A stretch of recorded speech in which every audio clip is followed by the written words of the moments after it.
और लोग पहले से ही जानते थे ये कितना खतरनाक हत्यारा है, कितना खतरनाक अपराधी है। वैसे ही डरते थे। और जब कॉकरोच से शरीर भर गया, दाढ़ी बढ़ गई, सिर तक पे कॉकरोच चढ़ गए, पूरा शरीर कॉकरोच से ढका हुआ, बड़ा भयंकर लगता था। कोई भी इसकी बैरक के पास जाना पसंद नहीं करता था।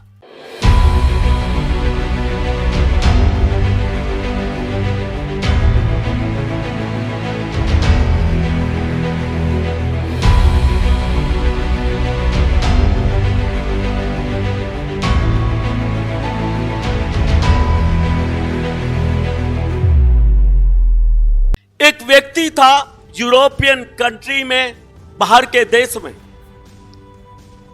वो व्यक्ति बलात्कारी था, डकैतियां की उसने, हत्याएं की, तरह तरह की लूटमारी की। पूरे देश का नामी गिरामी बदमाश ये था। पुलिस के हाथ नहीं लग रहा था। पुलिस ने लाखों रुपए का इनाम इसके सिर पर रख दिया कि इसको पकड़ना ही पकड़ना है, क्योंकि हर एक दिन कोई ना कोई बड़ी वारदात ये करता रहता था। इसका पकड़ना, गिरफ्तार होना बहुत जरूरी हो चुका था। वहां की पुलिस ने, वहां की सरकार ने लाखों का इनाम इसके सिर पर रखा कि जो कोई इसको पकड़वाएगा उसको लाखों का इनाम मिलेगा। और एक दिन क्या हुआ, एक दिन पुलिस ने इसे गिरफ्तार कर लिया, पकड़ लिया, मुकदमा चला और मुकदमे में तय हुआ, जज ने तय किया कि इसको मौत की सजा देनी है। मौत की सजा उसके लिए मुकर्रर कर दी गई कि इसे मृत्यु दंड दिया जाएगा। और तारीख भी तय कर दी कि इस तारीख को इसको मौत की सजा देनी है। और जब मौत की सजा इसकी हो गई, तब इसका सारा का सारा उत्साह ठंडा पड़ गया। जीने की इच्छा उसी दिन से खत्म हो गई जब जज ने मौत की सजा सुनाई। मौत की सजा सुनने के बाद इसको पता था कुछ दिनों के बाद ही ये सजा मुझे मिलनी है, तो ये अपने बैरक में बैठा रहता था, सोचता रहता था। मौत का डर इसकी जिंदगी में समा चुका था।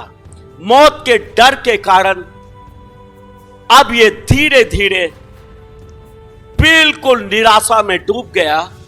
और ये इतना निराश हो चुका था कि ये बैरक में बैठा हुआ हिलना डुलना भी पसंद नहीं करता था। वो बैरक, उसमें कुछ अंधेरा सा रहता था, सीलन थी। उस बैरक में बहुत सारे कॉकरोच भी थे और कॉकरोच इसके ऊपर चढ़ने लगे। पहले एक कॉकरोच ने ट्राई किया, दूसरे ने ट्राई किया। उसने देखा ये तो ऐसे करके उनको झाड़ना भी पसंद नहीं करता, शरीर से हटाना भी पसंद नहीं करता। ये सोच बैठा था अब चाहे कॉकरोच चढ़े, चाहे कीड़े चढ़े, कुछ दिनों में तो इस शरीर को खत्म हो ही जाना है। और मैंने जो पाप किए हैं उनकी सजा तो मुझे मिल ही जानी है। कॉकरोच चढ़ते गए, पूरा शरीर कॉकरोच से ढक गया। लंबी लंबी दाढ़ी रखे हुआ था, दाढ़ी पर, बालों पर कॉकरोच पूरी तरह चढ़ते चले गए। जो भी उसको देखता था वो डर जाता था। और लोग पहले से ही जानते थे ये कितना खतरनाक हत्यारा है, कितना खतरनाक अपराधी है। वैसे ही डरते थे। और जब कॉकरोच से शरीर भर गया, दाढ़ी बढ़ गई, सिर तक पे कॉकरोच चढ़ गए, पूरा शरीर कॉकरोच से ढका हुआ, बड़ा भयंकर लगता था। कोई भी इसकी बैरक के पास जाना पसंद नहीं करता था। एक दिन इस जेल के अंदर क्या हुआ, एक पास्टर, प्रभु का दास इस जेल के अंदर गया। बहुत सारे कैदियों को उसने प्रभु यीशु का सुसमाचार सुनाया। सुनाते सुनाते उसकी बैरक के पास पहुंच जाता है। इसको देखते ही वो पादरी, वो पास्टर डर जाता है। देखता है ये आदमी है या कोई और है। पूरा शरीर तो काकरोच से ढका हुआ है। ये तो बड़ा भयंकर है। और वो पास्टर डर गया। उसने पूछा, ये कौन है आदमी? लोगों ने उसे बताया, आप जानते नहीं, ये देश का सबसे शातिर अपराधी है। ये वो है जो रोजाना बलात्कार, हत्याएं, डकैतियां करता था और पुलिस ने इसको पकड़ लिया और इसको मौत की सजा दी हुई है। वो पास्टर और भी डर गया। वो उसके नजदीक जाने से डर गया, लेकिन उसको एक बात मन में थी कि चाहे ये कितना बड़ा पापी है, प्रभु इससे भी प्यार करता है, प्रभु इसको भी बचाना चाहता है। हालेलुया। प्रभु इसके पापों के कारण भी मारा गया है, इसके पापों का बोझ भी यीशु ने उठाया है। तो इसको बताना पड़ेगा कि प्रभु यीशु इससे कितना प्यार करता है। और जैसे बताने के लिए हौसला किया, आगे बैरक की तरफ बढ़ता है तो वो इसकी तरफ मोटी मोटी लाल लाल आंखें करके देखता है पास्टर की तरफ। पास्टर और डर गया और पास्टर ने केवल इतना बोला, भाई प्रभु यीशु आपको प्यार करता है। इतना बोल के पास्टर वहां से दौड़ गया। उसको डर था कि कहीं दरवाजा तोड़ के बाहर ना आ जाए और मेरा गला ना पकड़ ले। वहां से भाग गया। इतना बोला कि भाई प्रभु यीशु आपसे प्यार करता है। इतना बोल के वहां से चला गया। और कुछ दिनों के बाद फिर से जेल में आता है। वो पास्टर फिर से कैदियों को सुसमाचार सुनाता है, प्रभु के वचन से लोगों को सिखाता है। फिर उसको याद आ गया वो काकरोच वाला आदमी। चलो एक बार फिर से उसके पास चलते हैं। जाके देखता क्या है, उस बैरक में तो दूसरा आदमी बैठा हुआ है और वो आदमी गोरा चिट्टा, दाढ़ी बनी हुई, नहाया धोया बैठा है और मुंह पे उसकी चमक है और हंसी है। और जैसे ही पास्टर उसकी बैरक के सामने जाके खड़ा हुआ, पास्टर ने देखा ये तो दूसरा है। उसने उससे पूछा, भाई वो जो कॉकरोच वाला आदमी था वो कहां चला गया? जैसे उसने इस बात को पूछा, वो जोर जोर से हंसने लगा। ठेके मार मार के जोर जोर से हंसा।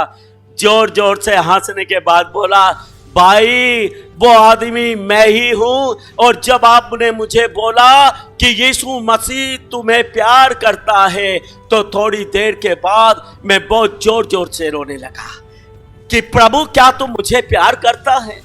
मैं सारे देश में बदनाम हूं। मैंने बहुत सारे पाप किए हैं। मैं पापों के बोझ से बहुत दबा हुआ हूं। अनगिनत पाप मैंने किए, फिर भी प्रभु तू क्या मुझसे प्यार करता है? रो रो कर पश्चाताप करने लगा। कहने लगा, जब मैं खूब रोया, रो के पश्चाताप किया और मैंने प्रभु के प्रेम को महसूस किया, यीशु मसीह ने मेरी जिंदगी बदल दी। हालेलुया। कहने लगा, प्रभु ने मेरे पाप क्षमा कर दिए, अब मुझे मौत की सजा मिलेगी, मुझे इसका डर नहीं, क्योंकि मैं जानता हूं अब मैं पाप के कारण नरक में नहीं जाऊंगा। पाप के कारण अब मुझे वो सजा परमेश्वर नहीं देगा जो परमेश्वर एक पापी मनुष्य को सजा देता है। प्रभु ने मुझे पापों से मुक्ति दी, मेरे जीवन में पापों की क्षमा दिया, उद्धार दिया। मैं खुश हूं और वो पाप का बोझ जो मेरे ऊपर था वो सारा चला गया और मैं पापी नहीं, यीशु मसीह के लहू से धोया गया एक धर्मी व्यक्ति हूं। हालेलुया। मैं आपको बताना चाहता हूं, आपके गुनाह कितने भी हों, आपके पाप कितने भी हों और कितने भी खतरनाक हों, बाइबल में प्रभु बोलता है आओ वाद विवाद करें, मतलब बातचीत करें। बोलता है तुम्हारे पाप चाहे अर्गवानी रंग के हों, चाहे लाल रंग के हों, तो वो हिम की तरह सफेद हो जाएंगे। आमीन। उनकी तरह सफेद हो जाएंगे और बर्फ की तरह उजले हो जाएंगे। आमीन।